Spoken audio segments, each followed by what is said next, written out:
Hello and welcome to another episode of Earth Your While. I'm Jack. And I'm Ellie. This is the podcast where we chat to industry experts and sustainable business leaders as we try to uncover the easiest and most effective ways to make your business better for the planet.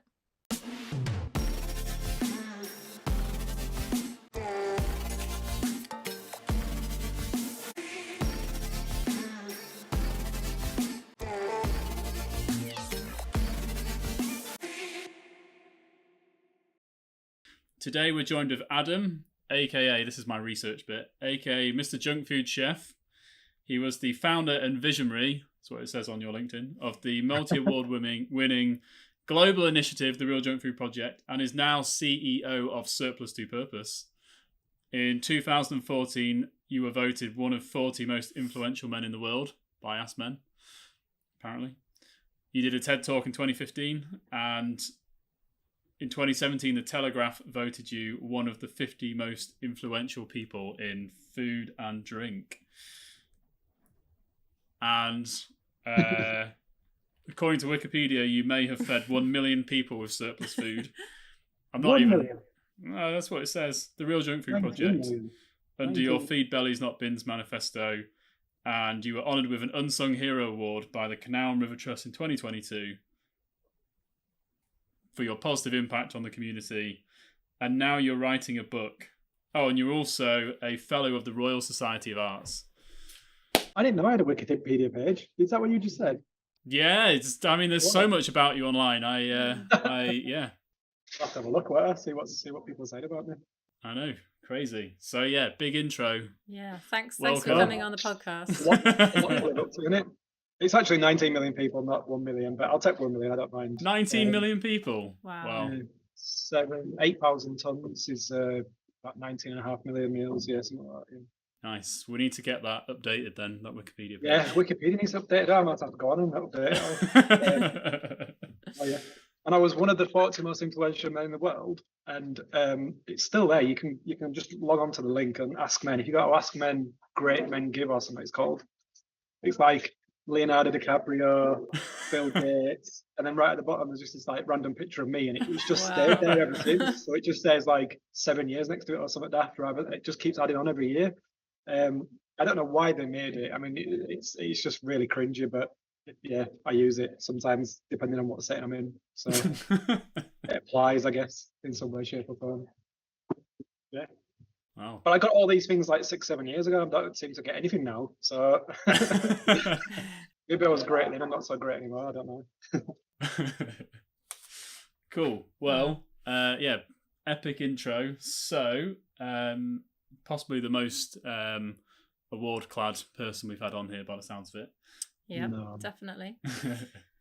I guess the first thing we're thinking, just tell us a bit about like your story and what your mission is, what you're trying to do.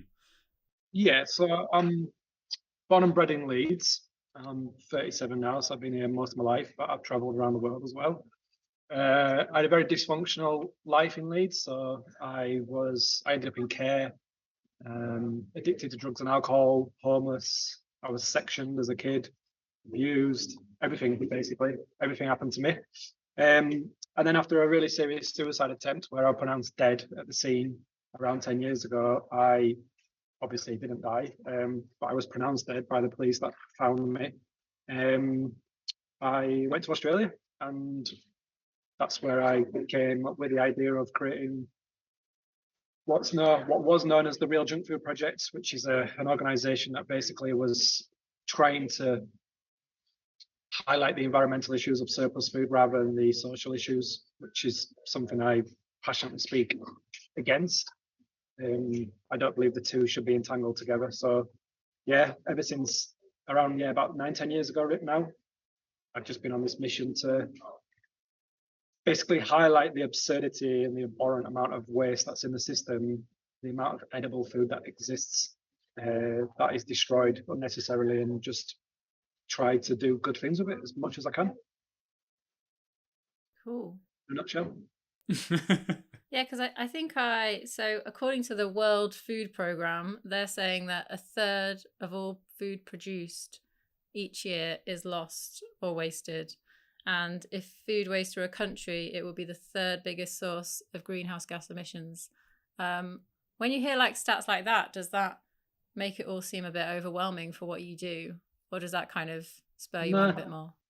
When I set up the Real Junk Food Project, it was the 22nd of February 2013, and I was stood on a farm in Melbourne, north of Melbourne, and I said, I'm going to feed the world and stop all this waste. That's what we set out to do. I said, I'm going to go feed the world.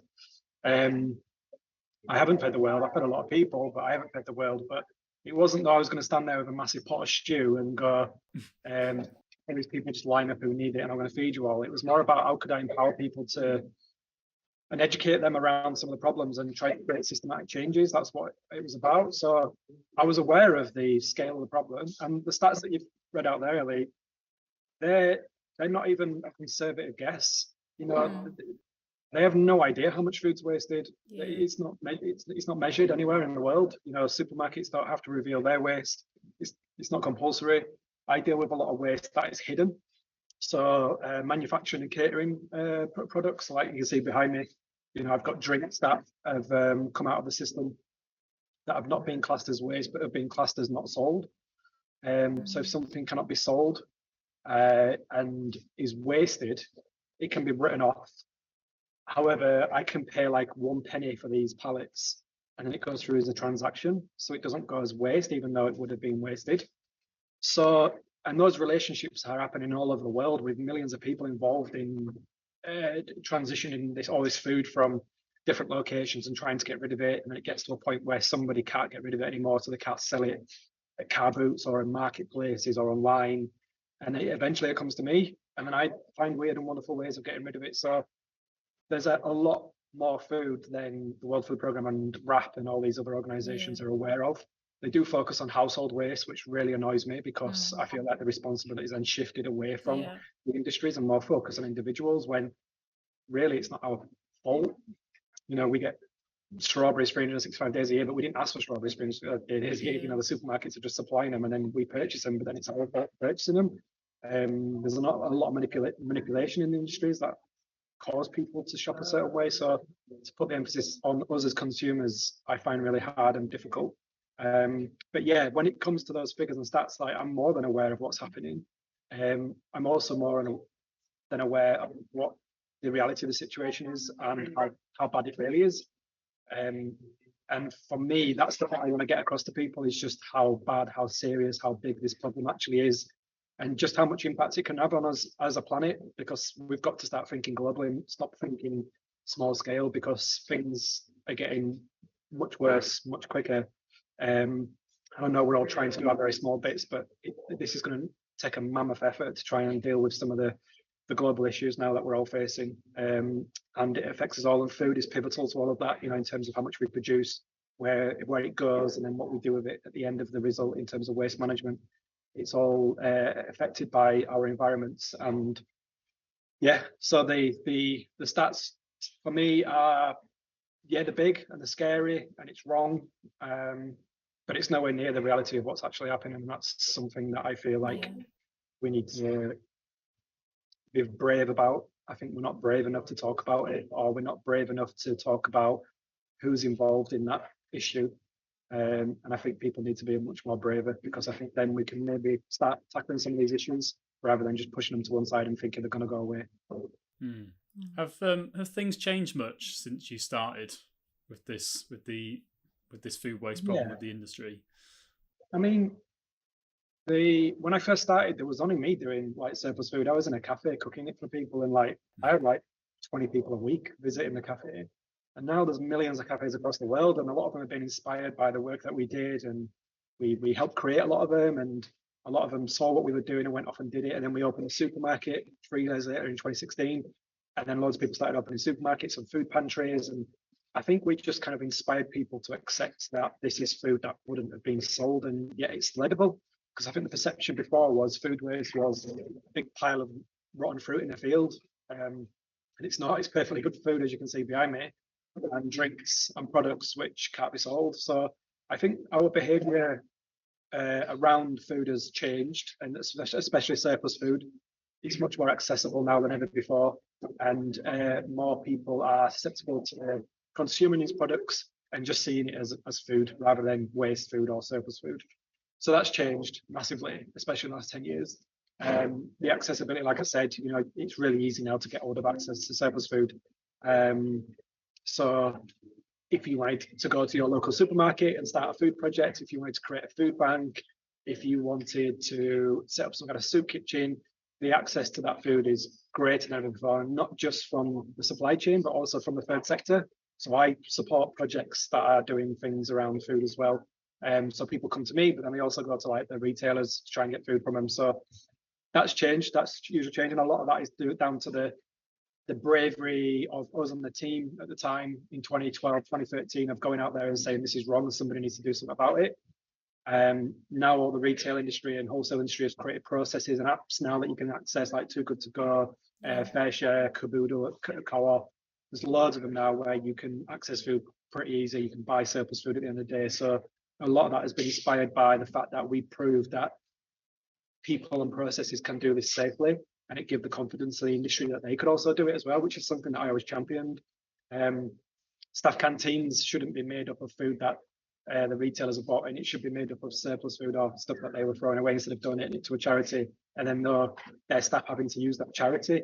It just didn't make any sense. I was encouraging the retailers to do something at the source.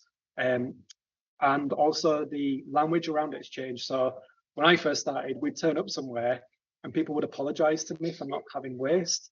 So Nando's and KFC are the best example. I used to turn up all the time to these places, and the managers would apologize. I used to know them all personally. They'd be like, "Oh, really sorry, we haven't got any for you today." And I was like, "That's a good thing. It's a good thing that you haven't got any waste. Like, stop apologizing. Like, I don't want to come here and take all your waste. I want you to reduce how much you're wasting so that I don't have to come here." And it took them years to get it into their heads that I actually didn't want to be there, which was obviously very different to how maybe the food bank models had come about, because they were always like asking for donations and needing food to feed people. We were like, we don't want to see any of this stuff ever. And now people are understanding that more. So now we turn up places and they'll be like, "Oh, we haven't got anything today. How good is that?" And completely change the language behind it. And we're like, "Well, you could have bloody told us before we turned up so we didn't waste the trip." But so now the emphasis is on us to kind of get more efficient with our kind of processes. So yeah, there are some things that have changed, but Jack, without being like all doom and gloom, the problem's got worse. The amount of food that we're producing is more than ever before. The amount of food that we produce that doesn't get fed to humans, so goes to livestock and biofuels, is bigger than ever before. The amount of land that we're needing to grow this food is larger than ever before, which obviously causes deforestation and the increase of land use for livestock. And then what comes with that is also a major issue. So as you can see behind me, everything's wrapped in plastic. Now, I did a conference recently with a lady in Texas, and she was part of something called plastic pollution, I think it was called. And she did a speech after my speech and said that in 2022, we've now created more single-use plastic than any other year on record, despite the fact that we all understand and know about the damaging of single-use plastic. So beer can rings, straws, cutlery, anything that was made out of plastic, single-use plastic previously, had stopped, and we've got more sustainable processes and products being created.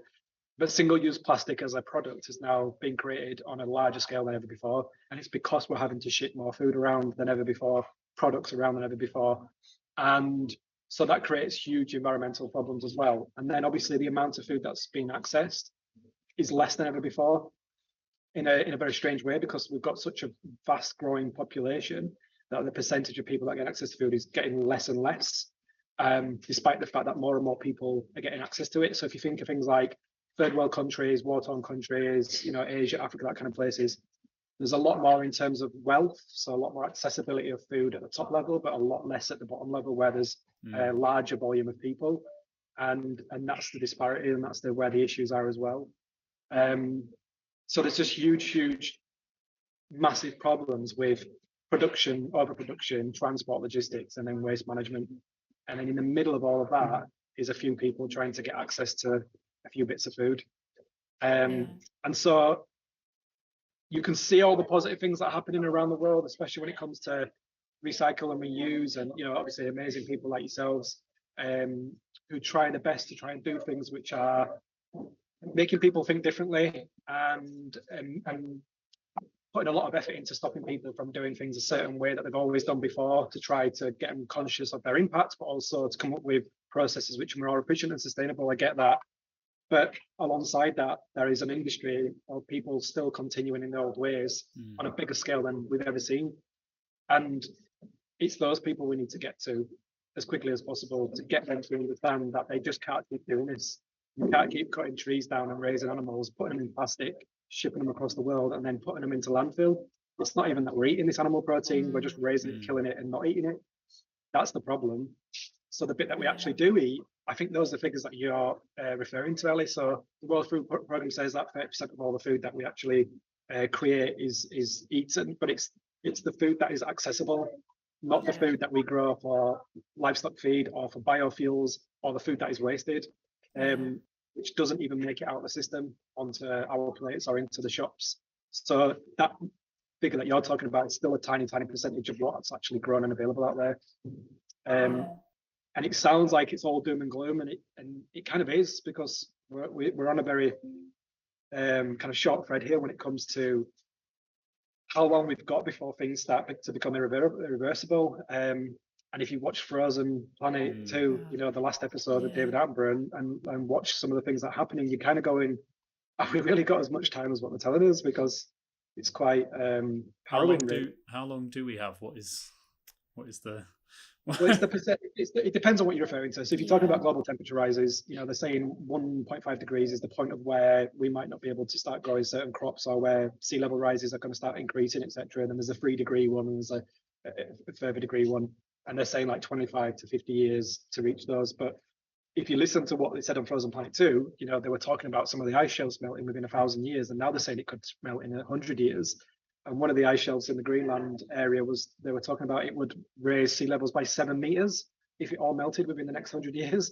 Like, that's a game changer. That's just one ice shelf. Like, so you're watching it going, what are they really telling us? How tight is this timeline? How bad are things? I guess the scary thing the reality of it. Is that they don't really know, isn't it? That's the scary thing. I think that's the problem, isn't it? I think recently the UN have said that it's very unlikely that we're going to keep below 1.5 degrees. So I think the challenge is to just stay as low as possible, even though we are obviously increasing it. And I think I read somewhere that some countries, don't quote me on this, I can't remember where they are, but because of obviously temperatures increasing and droughts happening, there are countries that are relying on melted ice for their water sources. So they're going down into their rivers, and they're actually relying on that more. So it's incredible how everything is so, you know, intertwined and related. And that's the scary thing. Like I think as humans, we think we're kind of the center of the world, and we're not at all. We're just, the world will carry on, but, you know, whether we're... Yeah, that's what I was going to say. Yeah. Mother Nature will carry on. She'll find a balance somewhere, and it might mean that a certain percentage of the population doesn't make it because of lots of different reasons, but she will find a balance if we keep doing the things. I mean, it's called Anthropocene, isn't it? I think my TED talk was based on the age of the age in time where we were doing more negative to the planet than we were doing positive, so taking more than what we're actually giving back to the planet. I think that started around the 1920s, 1930s. And when they set up these timelines, it was based on production and destruction at that time. But when we got to like the 90s, when it was like TV dinners and the digital age started and all that kind of stuff, instant kind of, you know, communication, instant food, everything was instant from the 90s. The timelines narrowed down, and we were told to start adapting to changes. So we could adapt to sea level rises, we could adapt to changes of weather, crop rotation, all the stuff that affects us globally. But what they're saying now is that those changes are happening so fast, we haven't even got time to adapt.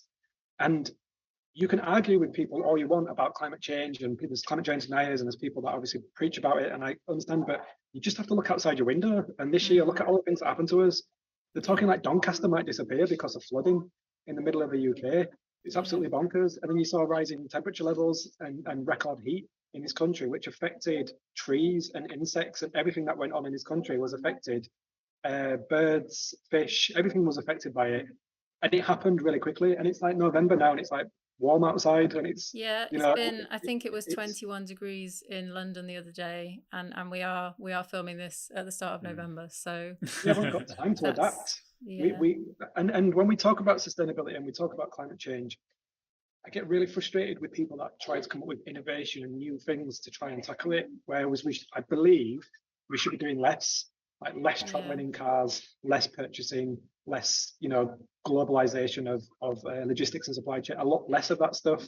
That would have a positive impact, because all you have to do is look at what happened in COVID in April 20, when we literally all stopped and all the global heat maps just went back to the normal temperature.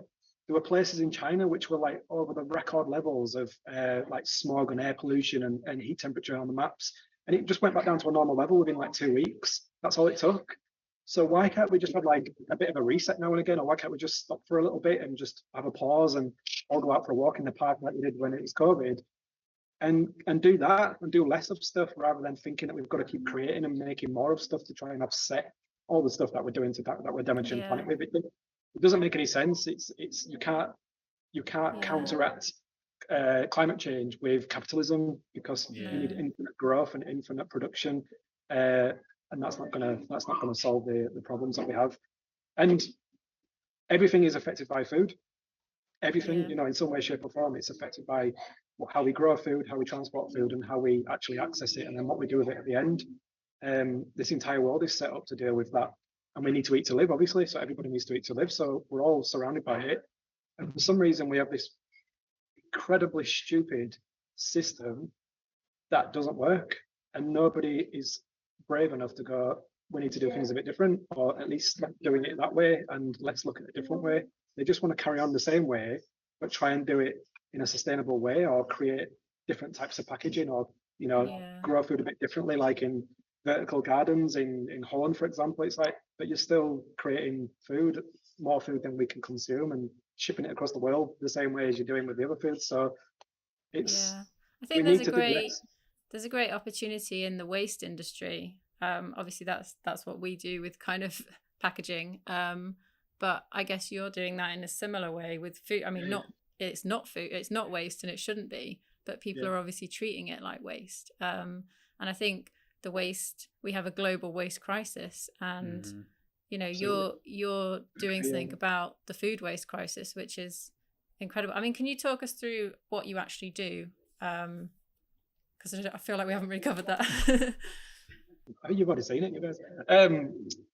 We collect food from all over, so we call it interception. So interception is the point of where it was going to waste. So we don't take donations of food. We're not a food bank. We're not a charity that basically needs the food. We just stop food from going to waste. So everything that you see on our social media and behind me isn't anything that we ask for. It's stuff that we've intercepted.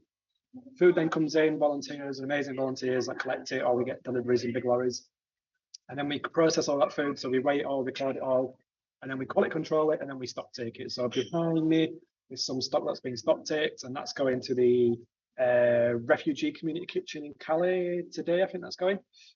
So once it's in this fashion, which is that, in like a crate, it means it's been quality controlled.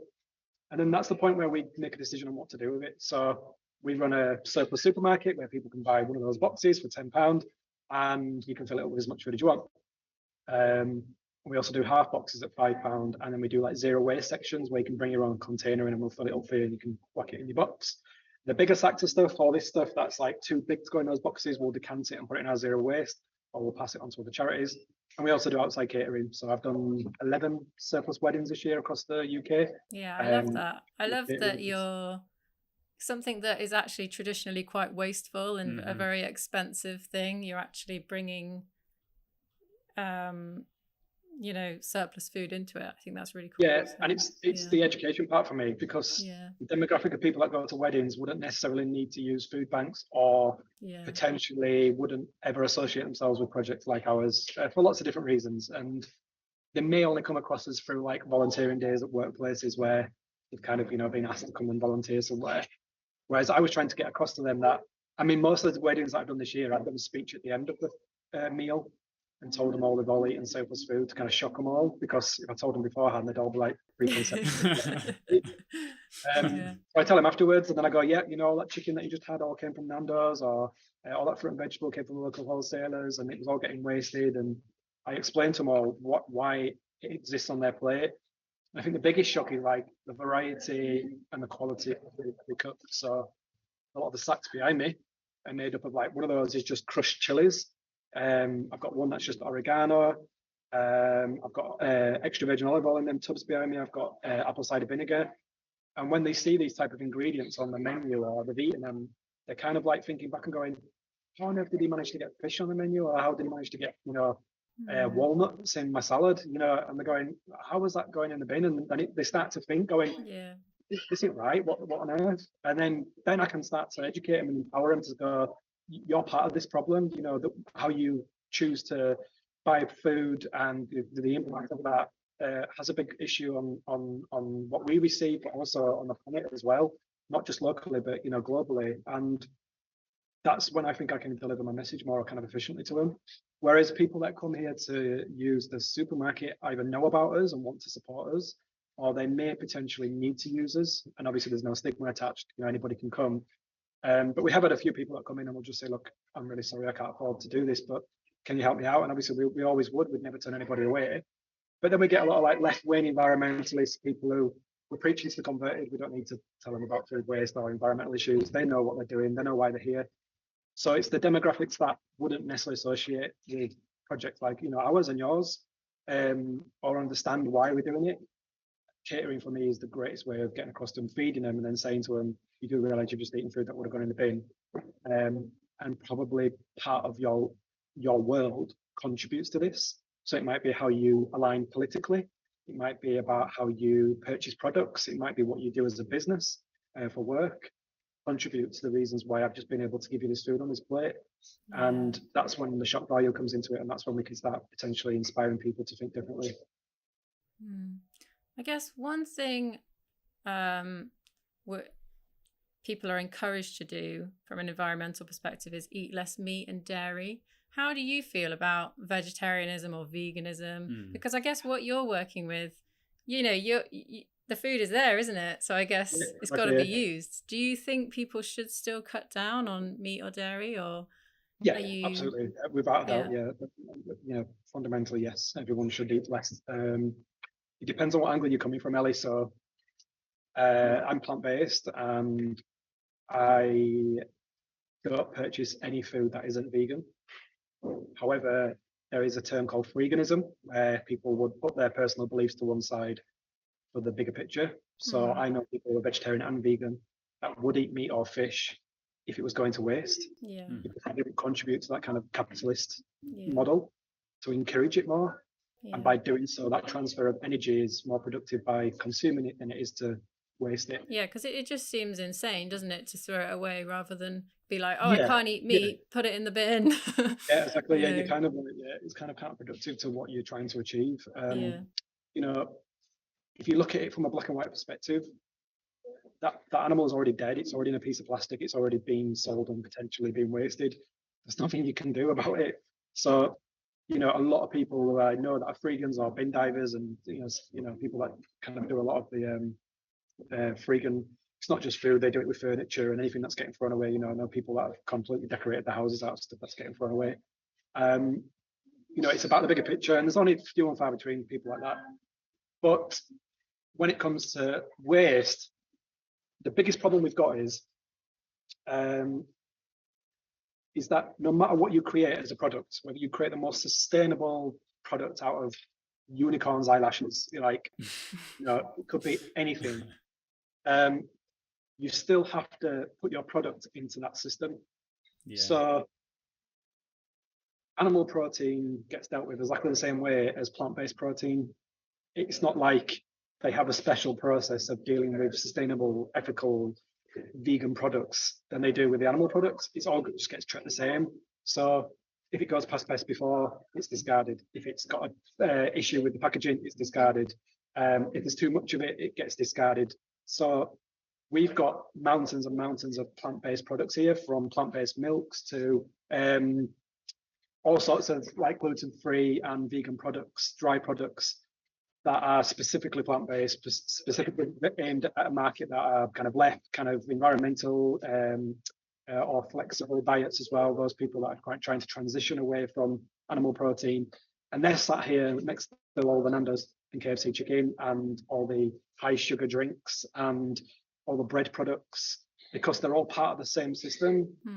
But the problem for me when I speak to people about waste isn't that we should be bashing people about what they eat, even though I do believe obviously people should be eating less meat and fish, you know, and I do live by that as well. My whole family and my children are all completely plant-based, because I believe from an environmental perspective and a health perspective that it's better for them to do that.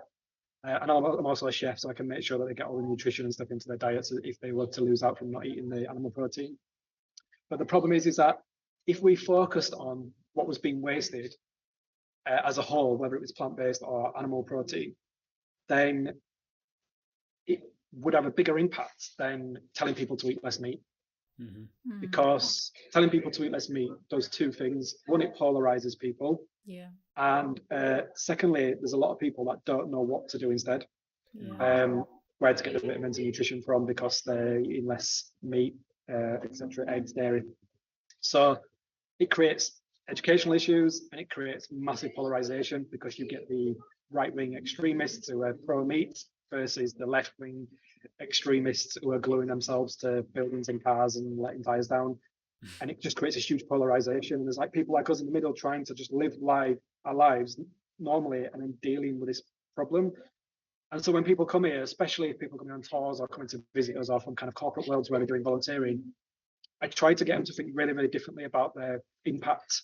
So there's the argument of, is eating animal protein that's being raised around the corner better for the planet than eating pea protein, which is being shipped in from other countries across the world and put into packaging which isn't recyclable? And so there's this argument about it, but it just depends on what I guess you've got to remember though that the feed for the animal was probably shipped in abroad. Yes, so it's much more complicated than and then you've got to think about the thing that we've discussed is a lot of the food that's grown, 6,000 calories per person per day. A lot of that food doesn't even make it to human beings because it's being fed to that livestock, which is also part of the deforestation and all part of the kind of global supply chain. So yeah, that's what you've got to take into consideration. Now, yeah, I preach and practice veganism and plant-based diets. I don't necessarily believe that all plant-based products are sustainable or healthy. There's a lot of ingredients in some of these products which I wouldn't want to consume because they've got to add replacers and stabilizers and all these things that go into products. And also they've all got plastic packaging, or you know, they're similar to this where it's come in plastic packaging, even though there's some that are not.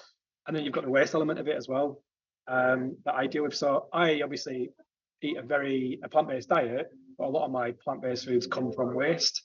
And I don't know if I would be able to afford or even purchase a lot of the plant-based products, because I just think they're too inaccessible to kind of everyday person who maybe wants to try these things. They're just really, really expensive, and that's because of the value of the resources that goes into creating them, and I get all that completely.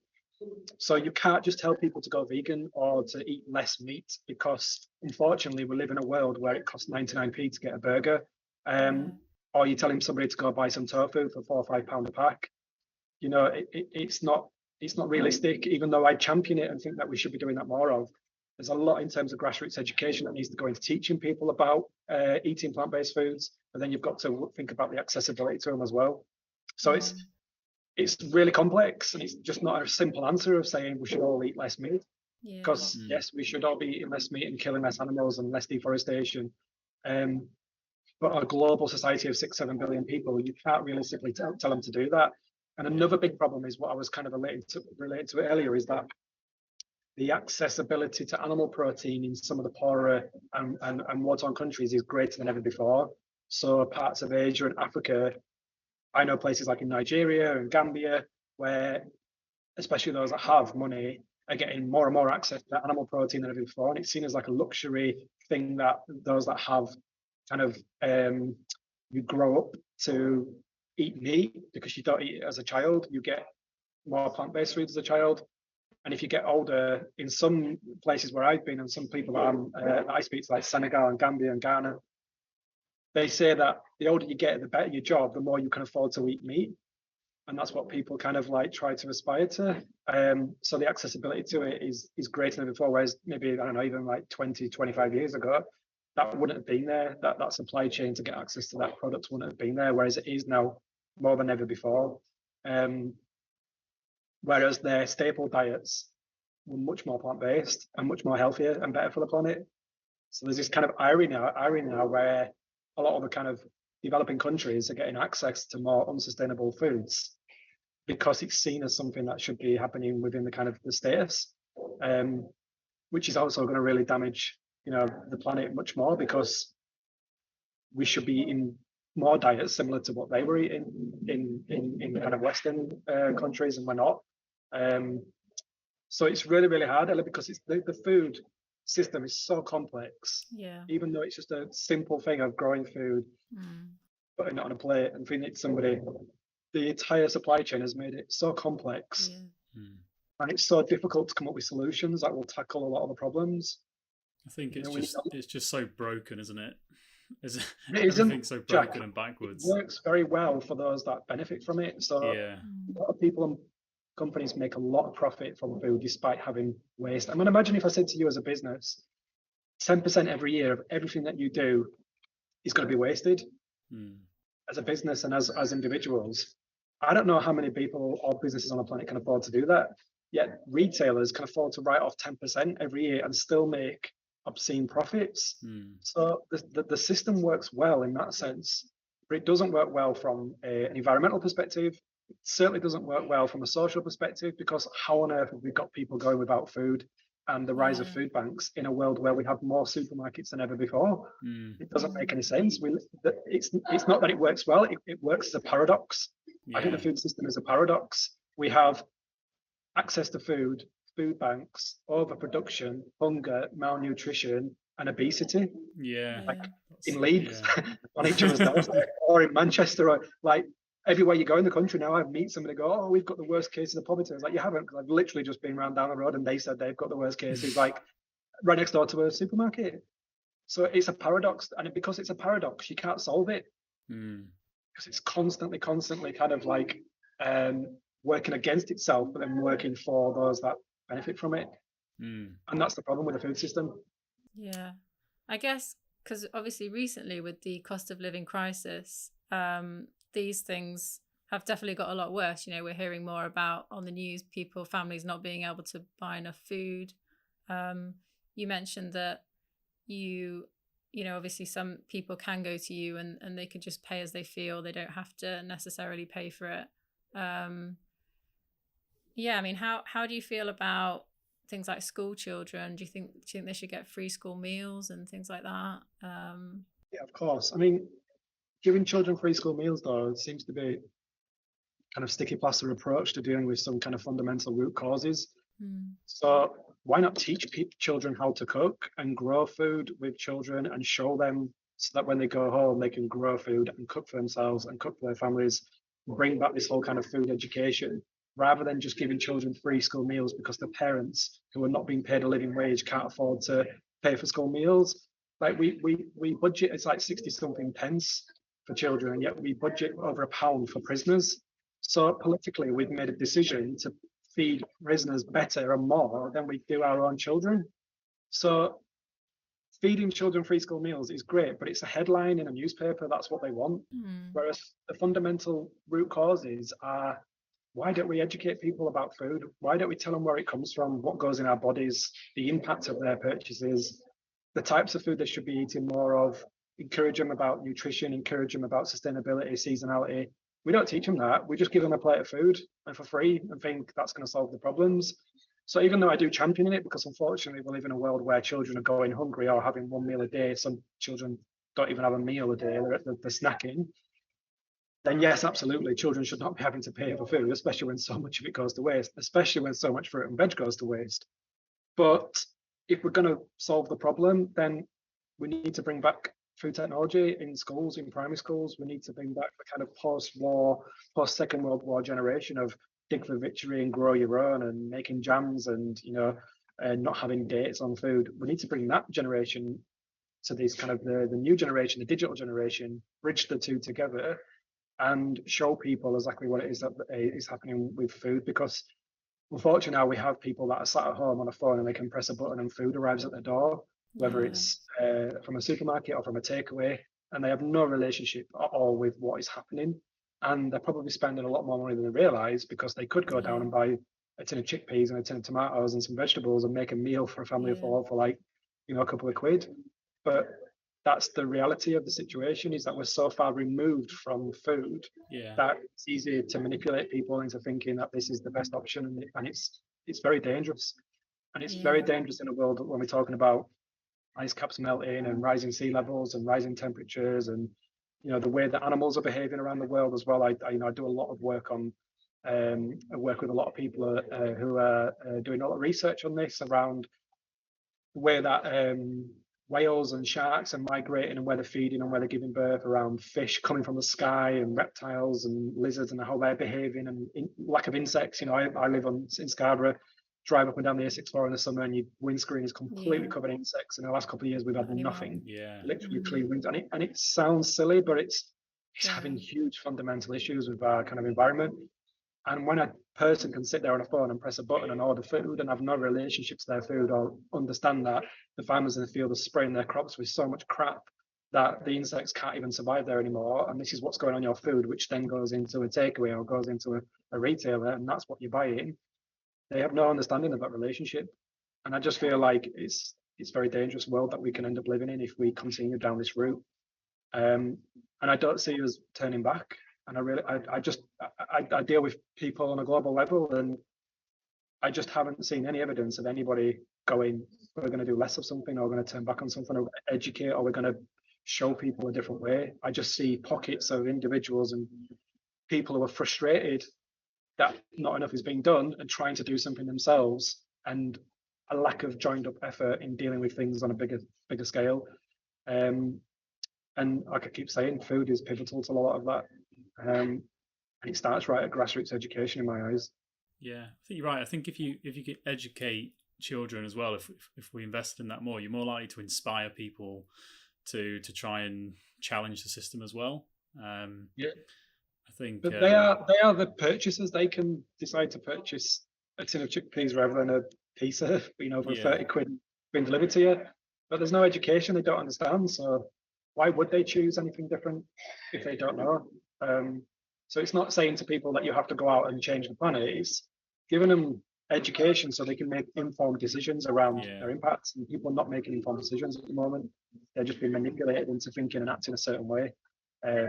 And apps and technology are a part and parcel of that. I went into a school in Leeds a couple of years ago with some windfall apples.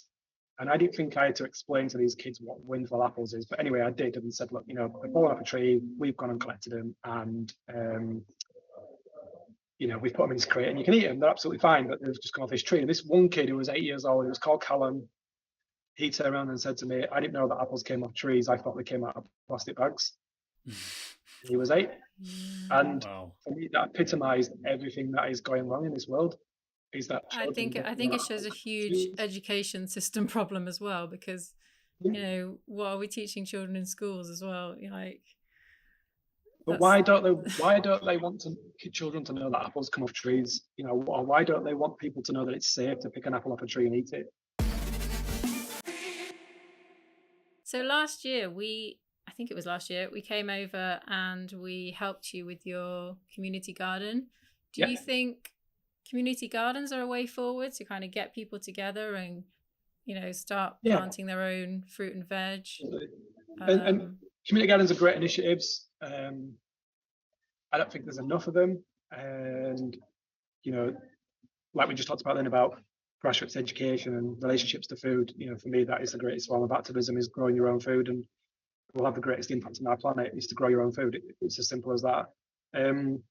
We can't all do that, and I know you came and volunteered, and obviously we're entirely grateful for all your hard work and everything that you did. And it was quite a fun day, really crazy day actually. I remember it was really busy in the car park, and that drone that you're filming us, it was mental busy. But You can't always do that. You can't always travel to Leeds and come and help us in community gardens, and people who want to get involved can't always do because we've got busy lifestyles, etc. But I believe there's a really good project in Leeds I think it's called Back to Front, and I'll have to look it up.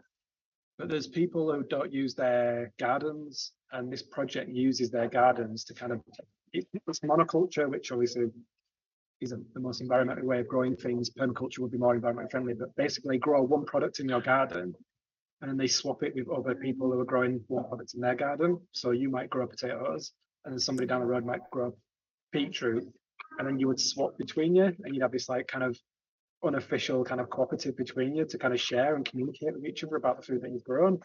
That's nice. I actually think that's a really, really cool way of doing things because it breaks down a lot of barriers in communities. It allows you to know your neighbour, look out for each other, and obviously got that relationship with food as well. And there's no greater impact than eating food that's been grown in your back garden. So sounds so more human somehow.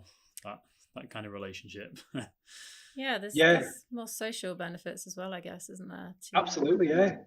Even if you don't care about the food, it's the fact that you're communicating and you're not isolated and you're supporting one another and you're sharing and being kind and all the other traits that we've lost as human beings, especially because of the political world and COVID. We've lost a lot of that.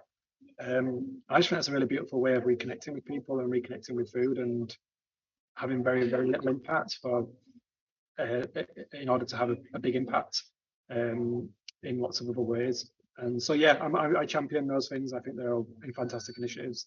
I just wish there were more of them, and I wish there would be less green grass space in towns and cities and more growing food initiatives and handing it over to local community groups and communities to be able to grow food more.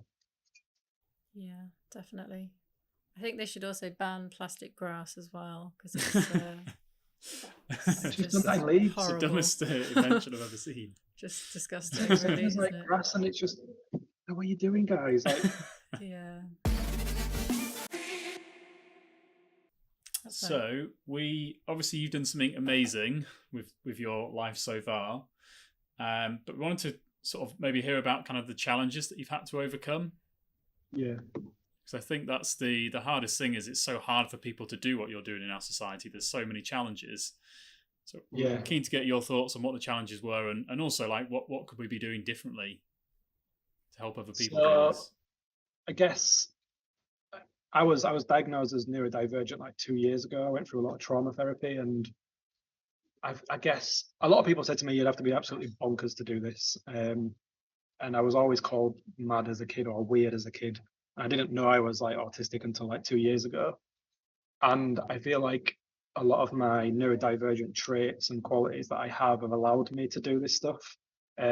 Probably in not necessarily better ways, but different ways to what maybe somebody who isn't neurodivergent would have done it. I've had to learn the very hard way of how to communicate. At one point, I was doing it myself. So especially from the HR perspective, if somebody came up to me and went, I'm leaving, I'd be like, okay, then bye. And they'd be like, well, you're not going to ask why? I was like, I don't need to know why. Do I? Like, if you want to leave, you leave. Like, I'm not going to stop you.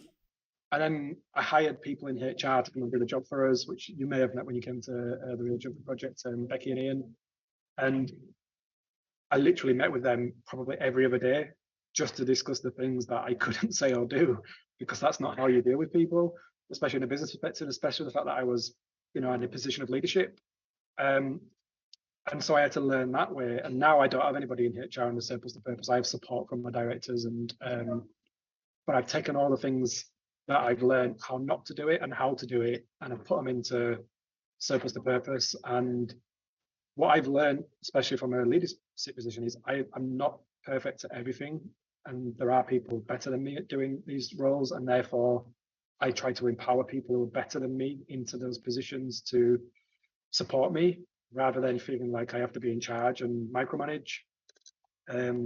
Micromanaging doesn't come from an egotistical point of view. It comes from the fact that I've got autism and I need to understand and know everything that's going on. And the greatest bit of advice I ever had was I need to let go more, which is kind of ironic when you're in a position of leadership, because you feel like you should be doing more of things and in control of things more. But I literally had to stand back and let go and give people opportunities to stand up and do their jobs. And that was the hardest thing for me, because in the very early days, all the attention was around me. I was voted one of the most influential men in the world in whatever year it was, back in the days where all the attention was on me. But then I didn't realize that I couldn't manage all this attention if I was in the van collecting food or sweeping the floor or in the kitchen cooking. I couldn't do everything, but I tried. I really did try. So even though I was capable of doing all these tasks and kind of completing things, I realized that it wasn't about me, and the organization wasn't about me. And if I was to stop, then the organization would stop. And that's what I had to learn, is that if I have a day off or a week off, which I've had a couple of weeks off in the last couple of months, I've come back to work and the place looks the same. Everybody's fine, because I put a lot of effort into processes and people to make sure that they could do those jobs. So the challenges for me have been kind of really close to heart and internal, and they've had a massive impact on how the organization looks across the world. Like, I was managing 126 projects in 7 countries, communicating with people all over the world at any time of day, setting up projects, giving them access to information, building documents. If you say to me now, just build me a document with 500 words, I can just do it like that, really easy. I get people from university coming to me saying, can you just write a document for me in 30 minutes, or like an essay or something, and I can just do it. Give me any topic and I can just do it. Like, I'm just capable of doing that stuff. And this is what I was doing for all these projects. Like, oh, don't worry, in South Korea, I'll write to the government for you and we'll get permission to do this project. And I was doing that. And then I was helping them set up all their processes and then putting a lot of effort into their work. And then I did it with Israel, I did it with Berlin, I did it with France, and then, the projects that kind of we were supporting and coordinating. And then it just got to a point where it was like, I was sacrificing my family. So relationships that I had was being sacrificed. My children, so my son's nearly 9. I don't really remember spending much time with him in the early days. I've got a 3-year-old daughter now, and I spend a lot more time at home with her, and I've seen the benefits of working less and being around my children a lot more. But then my communications were working on myself more and realizing that I still needed therapy, I still needed support, I still needed to work on myself and be the best version I could ever be. And it wasn't going to be that there was an end result. It was a continuous thing that I always had to do. So step back, learn from mistakes, communicate better, apologize, and also as well to inform people that I was neurodivergent. So that's one of the things I do a lot, where I'll say to people, I'm really sorry, I have autism. Sometimes I interpret things a bit differently, and if I've done something to offend, I apologize. But you give me a set of instructions and say, this is what you meant to say to somebody or do to somebody, I can follow it all day long. But if I have to interpret it or kind of read somebody's face or understand the tone of something, I just can't do that. So yeah, I just had to go away and learn and keep working on it. And I do that every single day, and I still mess up and make mistakes, and people still message me going, that didn't come across the way that it might have sounded in your head, Adam. On that big group message you just sent out at 4 o'clock this morning on the WhatsApp group with 100 people in it, I was like, oh really, why? Because what did it come across? And they're like, really offensive or really inappropriate. I was like, really? It's like, it's not how it sounded. So I still make those mistakes, but I've learned, and I just allow myself to be vulnerable. I think that's one of the best things about being a leader is, before this, I thought I was invincible, and I thought I could feed the world and nothing could touch me. But then I realized actually I'm just like everybody else, in the sense that I have trauma and problems and issues, and as we all do, and that I am vulnerable just like everybody else. But it's okay to be vulnerable, and it's okay to be a person in leadership to be vulnerable. We shouldn't have to be sacrificing ourselves and our lives to try and be the best as we can, because that's not what it's about. And I've realized now a lot of people that are in those positions are not doing too well, from a relationship perspective or from a personal perspective or a health perspective. A lot of these people now growing up and seeing these people in these positions that I used to look up to as a kid, of realizing that's just not where I want to be. I want to be at home with my children more. I want to be inspiring people more. I want to give people opportunities more.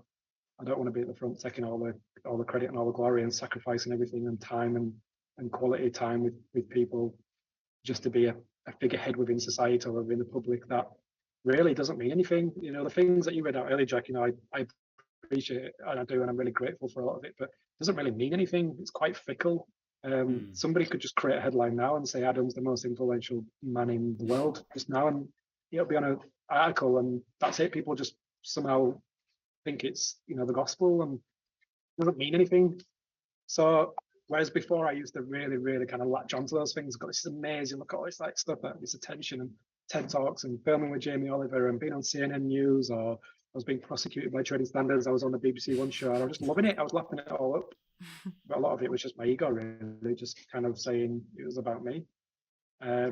Whereas now I just say no to people. If media come and say, "Can we film with you?" I was like, "I'm not interested," because I'd rather feed a lot of people, you know, in Leeds than be on TV talking about feeding people in Leeds. That's the difference. And I think you only learn that stuff. You can read as many books as you want. You can follow Stephen Bartlett online and do everything he does, but you can't achieve it or be that person unless you actually go through it. And nobody's perfect when they start. And even those that are good and nice and decent human beings when they start still get things wrong. And I think that's something that we have to give a lot of credit for and champion more, is that you need to go away and learn how to do these things and make your own mistakes and learn from those mistakes in order to get better, rather than just trying to be the perfect example of yourself from day one and thinking that everything's going to be peaches and cream the whole way through. I noticed you laughed at Stephen Bartlett. Jack's a big fan, actually. No, I'm not. Yeah, it sounds like you're incredibly self-aware, and you've obviously done a lot of work on yourself. And I think everybody needs to do that. I think that's incredible. I think so many people don't even realize that. I guess possibly people in leadership are more into that, but generally most people, the average person, probably doesn't even think about that kind of thing. So I think it's the same thing. I think people, especially people in leadership, you get on this kind of freight train which is just pushing you more and more and more about more growth, more business, more money, more customers, you know, more media appearances, and you just lose track from what's important, which is everything you just said, Adam. Really, it's being human and living your life. And but you see it now. I see it really quickly in like celebrities or sports stars. You know, when you see them on TV or you read stuff about them or you watch their behaviors, you're like, I can either see that they're struggling behind the scenes or they're sacrificing things in order to be there. So somebody that I champion a lot is Lewis Hamilton. You know, I think he's a great ambassador for an elitist. You know, somebody who is on a different world to us. We'll never be able to probably understand. I mean, you might, Jack, but I probably will never experience anything like that. But I think he handles himself so well, especially a man who isn't white and who is different in terms of his culture, his beliefs. You know, I think he's plant-based or vegan now, and he does speak out about that a lot, and he does it in a way that he gets a lot of negative pressure. And I think he handles it so well. He's a champion, you know, a world champion. And I just feel like even though we're not at the same level, there's a lot of things that are very relative to people who are in those similar positions of leadership or founders or CEOs. Those type of positions are very, very, very similar in terms of demands and pressures. And for me, you know, he's a great example of it. You know, I think it's fantastic. But then you see other people who are like, you know, even people like Alan Sugars of the world, you know, people at the top of their level in terms of what they do, inspire millions of people. But then you look into their lives and their politics and their relationships, and you see some of the things that go on, and you think a lot of this is because of the sacrifices you've had to make in order to get to where you are. And I just think there's a lot of people that are unaware of that and think you can go from reading a book to Alan Sugar and, you know, become a billionaire overnight because you've followed what he's done. But then people don't realize that path can take you down some really, really dark and deep places that you didn't realize you would ever go down, because that stuff's not talked about in media or in books enough, you know. And I'm sure there's times, Jack, you know, where you've probably sat in a room or in your office or in your chair and you're going, why am I doing this? Like, this is nuts. Or, you know what I mean? I'm sure, because we all do it, but no one talks about doing that. And we all think it's just, you know, a road that's glorified. And those that make sacrifices have to make some serious sacrifices where you might not spend time with your family. You might not get to have a family. You might lose relationships because you're doing so much to try and drive yourself to a certain position. And I just think that self-awareness that you mentioned, Ellie, is like taking me down a path where it's like, what is really important and what do I want? And I live on the beach with my daughter. She's 3 years old, and I spend every other day at work and then every other day at home. And like yesterday, I took her to a play barn in York, and we went out for the beach for the morning. And it's just really, really precious time that you can't get back. And for me, that's worth more than going on TV with Hugh Feeling-Waitstall or Jamie Oliver, which is stuff that I've done in the past, because I just feel like, does it really matter? And is it where I want to be? Because I'll still come back to work and be a CEO, and I can still go on TV and be a leader. I can still inspire people, but I just have to choose on where I dedicate my time and my energy. Do you find that difficult? Because obviously what you're doing is pretty incredible, and so how do you find that balance of being at home with your children and leading this? You have to consciously let go. Yeah. And like I said, it's the greatest piece of advice I had was, do I have to answer my phone? Do I have to have all the social media platforms on my phone, looking at every notification? Do I have to take every call? Do I have to be at work every day? I've built, or we have built, the team have built with me a system and a process where anybody can walk in and be inducted and follow that process. So therefore, if that works, it doesn't need me to be here to show everybody how to do it all the time. And we've got volunteers here today who are showing some work placement volunteers from a company in Leeds, and they're showing them our processes because we put all that effort into creating them in order to be able to show others how to do it. So if you believe in that as much as I believe in it, it makes it easier for you. But there's a lot of effort that you have to put in to get it to that way. And I just chose to put my energy into that more and choose not to be on TV or not to be on the radio and all the other things that I just constantly get in my inbox. It was like, I need to do the fire risk assessment for the building, not be on the BBC News because they want to talk about bloody food waste or poverty. And because of that, I can now have time off, which then means if they do ring me, I can take a phone call at home or Zoom at home and do the interviews and the media stuff better now than I could have done then, because I'd have just been worried and panicking about the fact that I've not done, the induction process or whatever it is for the business, and the business just falls over them because you've not laid the foundation. So it's just focusing, Ellie, and saying, what do I prioritize more? The longevity and the sustainability of the project and the empowerment of people to be able to get involved in this, or do I care about me being on TV and my ego and everybody knowing about what I do? And I went down the other path, and it just wasn't a very nice world. I film with celebrities. I've done a lot of big TV, and I've seen things that I wasn't very comfortable with, and I've met people who were my idols that are no longer my idols because I found out things about them which I can't repeat. And so it was really difficult, and I just thought, what am I doing? Why am I doing this? It doesn't mean anything. Except for maybe 10 years time, you might bring it up and say somebody's influential man in the world. But it's just, it helps. I guess it really does help. I mean, I'm sure I am grateful. I'm sure every single company or individual would like to have like kind of accolades and awards so that they can use them as a way to take advantage of and support their own businesses and themselves more, which is what we did. A lot of people do work with us because I was one of the most influential men in the world, or because I was voted one of the most influential men in food and drink, or because they've seen my TED talk. And I get that. I understand that completely. I understand why I had to do it. But I was doing that at the expense of my own health, or the expense of my relationships, and the expense of the business as well. And even now, I'm just looking at some pictures today of me with my son when he was like 2 or 3, because he was like 3 days old when I started the project. And he was in the cafe with me at 3 days old. And there's some pictures of him then with me in the old cafe like 8-9 years ago, and I was like a completely different version of what I look like now. I've got bad skin anyway, but I had really, really bad skin. Looked really, really stressed, really underweight, and it was just because I just didn't know when to stop. So I didn't realize the impact it was having on my health until I look back now and go, now I get to spend every other day on the beach and, and look after myself and plant-based diet and, more energy and more sleep, etc. So it was just putting all that focus into me, but in less of an egotistical way.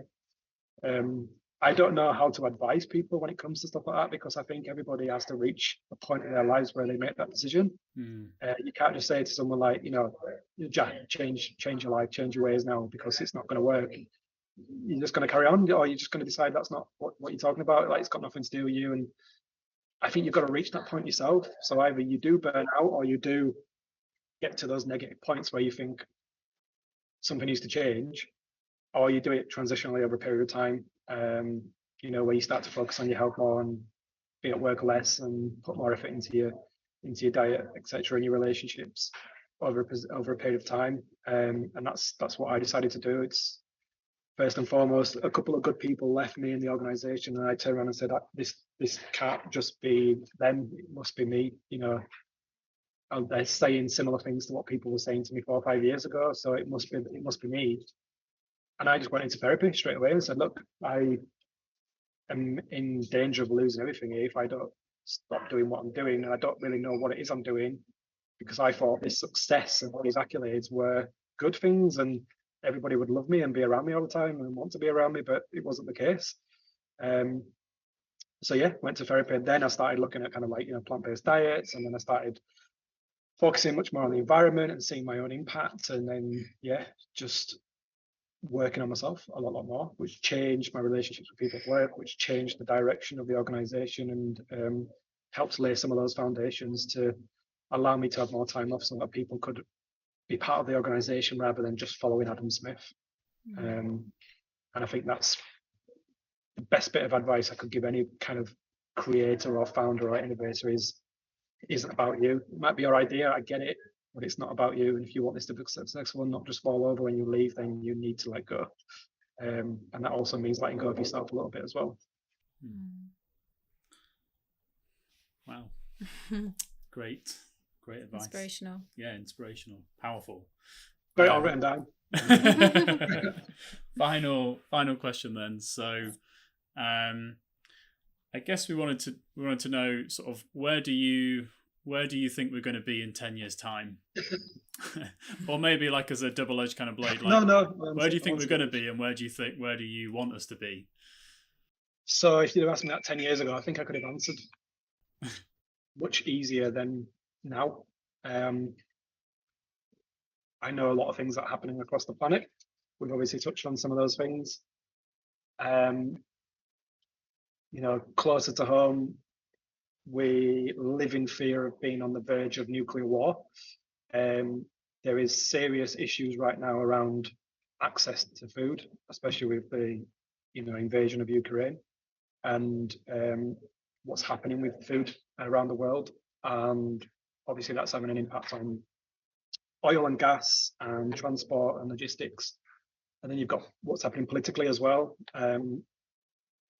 Some of the good news is obviously there's been a change in politics in Brazil, which may have a positive impact on what's happening in the Amazon. And for me, that was a big thing and very positive. But then all you have to do is look at places like America and think there's a chance that Trump may be able to get back into power. Or if you look at what's going on in the UK and the division and the polarization we have in the UK. Then you've obviously got people as well, the displacement of people, not just because of war, but also because of the impact on the environment. So less people living coastally, less people able to live rurally, and more concentrations into kind of major towns and cities. So it's really hard to say where we'll be in 10 years' time, because things are happening so fast. Every day we're getting a headline of a new president here, a war here, famine here, drought here, weather here, and you just can't keep up, and you don't know how much of it is sensationalism within media, and how much of it is actually having a negative or positive impact on us as a planet. So it's really hard. I think in 10 years' time, we're going to be in a very, very, very different world. Whereas if you'd have asked me 10 years ago, I don't think I would have said it so drastically. But I do think we're going to live in a very drastically different world in 10 years' time. I think not just in terms of like transport and infrastructure and people and accessibility to things like products and food, but I just think as a planet, we're going to be very, very different. We're going to look very different, and we're going to be acting very different in all aspects, because so many things are going to be happening and changing so drastically. Things that we probably don't even know about are going to happen to us very, very quickly. Are going to start happening in the next 10 years. All you got to do is look at, obviously, I keep mentioning the Frozen Planet episode, but when they looked at the ice caps and they found rivers underneath which they never knew existed, and some of these ice sheets were only a meter thick where they should have been hundreds of meters thick.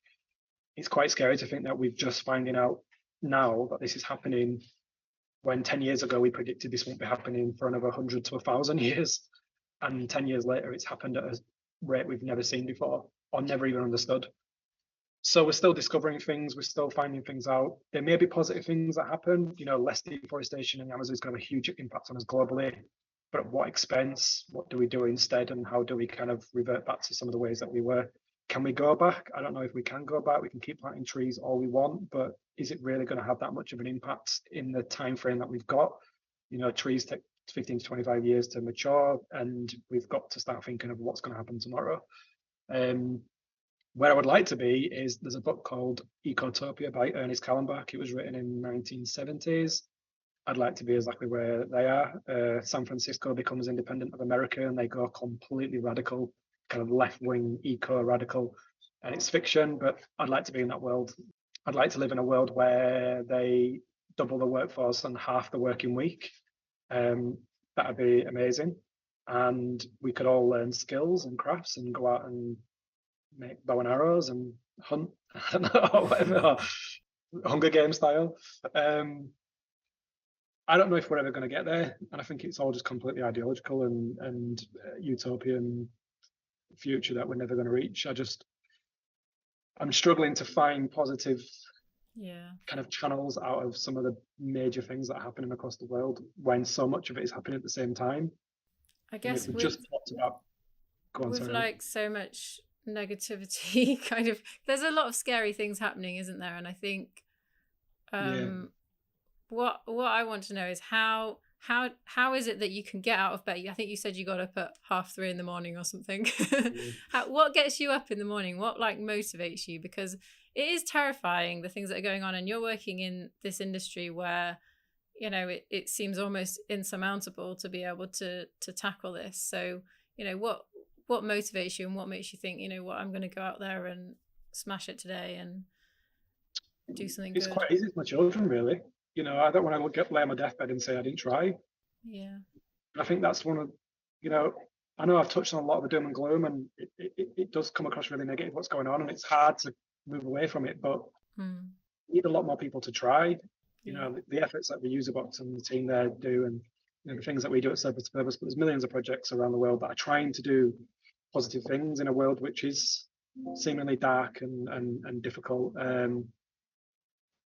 So, a million people trying is better than, one person trying to be perfect, I guess.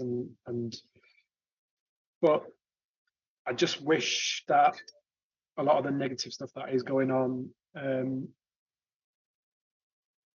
that it wasn't all happening at the same time all over the world, and you'd have to wade yourself through it. So if there was just an invasion in Ukraine that the world had to deal with, maybe that's one thing we could focus on. But we just come out of COVID.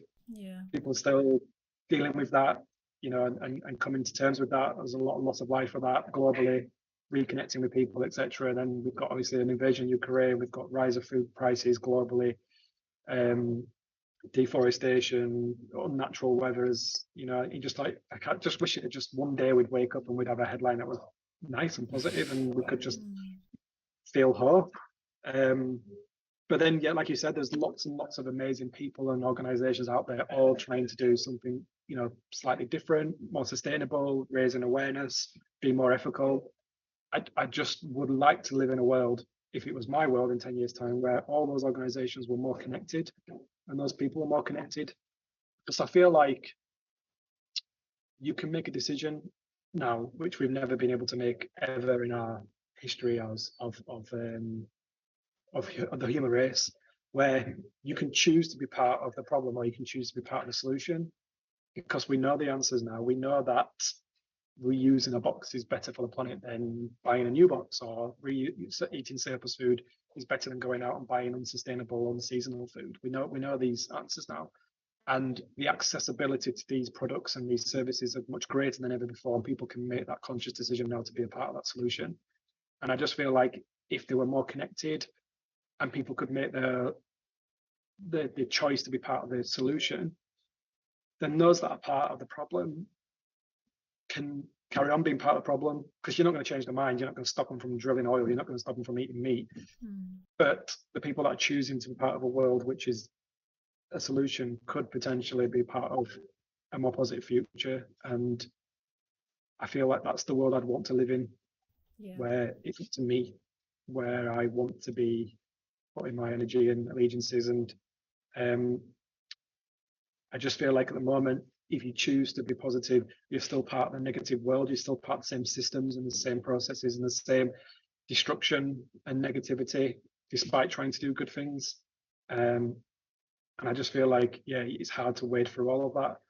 Whereas if you are part of the solution and a lot more people are connected, and you could, I don't know, cycle somewhere, and you could, grow your own food, and you could work for a company that's ethical and supportive, and do all those things, and everybody could be part of doing those things more, then I feel like we wouldn't have to worry about the doom and gloom and the negative stuff, because maybe our positive actions are a bit greater impact than some of the more negative actions. But I just feel like we get really, really caught up in all this negativity and doom and gloom, and we just feel like there's no way out and there's nothing we can do because it's huge. I think it helps me when we connect with like-minded businesses or organizations, and ones that are more purpose-driven. It definitely makes me feel a lot better and more inspired to take people action. Say they should create echo chambers, but like on my LinkedIn, I go on, and sometimes it's like the most positive thing I've ever been on is LinkedIn, because the people that follow me in the businesses, obviously I see your work at Reusable Boxes and the videos that you do, and I'm always like really inspired by that. And then I see like Tony's Chocolonely, and I see the work that they're doing, and I see Stephen Bartlett come up on the thing, and he's posting something that he's written on Twitter of something positive, and you just think, it's all like really cool, isn't it? Like everything's really happy and shiny out there. But so they say don't create echo chambers, but sometimes that stuff, I kind of need it. I need to look on that and see, wow, look at what they're doing, look at how cool it is. Like, I think I just wish there was more of it.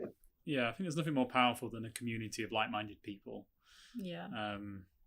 It's a wonderful thing. And we shouldn't be afraid of supporting and championing and following those that are similar to us either. And being accused of creating echo chambers, because I want to be part of those, relationships and initiatives and innovations that are doing good things. I want to be part of that. I don't want to be on a page with loads of right-wing fascists. Like, why would I want to do that? Because it's just not who I am. So I don't see why I would have to follow that just so that I don't create an echo chamber. It's silly. So I love it. I mean, LinkedIn for me is one of the greatest platforms for me, because it allows me to connect with all those businesses really easily, and it allows me to showcase our work and for people then to get involved in us without it kind of being preachy or having these barriers in terms of connections. I know there's the premium profile, etc. Like that, but it's opened up a whole new world for us. I think it might have even put us in touch with yourselves as LinkedIn, and maybe seen some work that you've done. We can keep in touch. We can choose to be a part of it. We can share it, but there's not that focus on that. You can just enjoy having a wall of, positive people and organisations, and just being a part of it. I really enjoy that. So there is a lot of positives. I just wish we were more physically connected, as people and organisations, because we seem to be sporadic pockets of people all over the world doing sporadic things. But we just need to be more connected, which is very hard in this day and age, unfortunately. Yeah. Oh, I guess that's a wrap. Well, we got there in the end after we got through the technical difficulties, but yes, I think, sorry about that. Yeah, I think that was a great podcast. It was really amazing to hear your perspective. Yeah, thank you for that, Adam. Yeah, that was quite inspiring, actually. Yeah, I want to go out and do stuff. Doing LinkedIn. Do some bin diving. No, I'm more than honoured. I obviously love what you guys do, and I wish I could do more to support it. But keep doing what you're doing. Thanks for listening to Earth Your While, the podcast that uncovers the truth about how to make your business better for the planet. We hope today's been Earth Your While. Earlier this year, we joined a group of inspirational business leaders who pledged to plant 1 million trees over the next 10 years. If you'd like to help us reach our goal, or you'd like to find out some more information, head over to reusableBox.co.uk/earthyourwhile.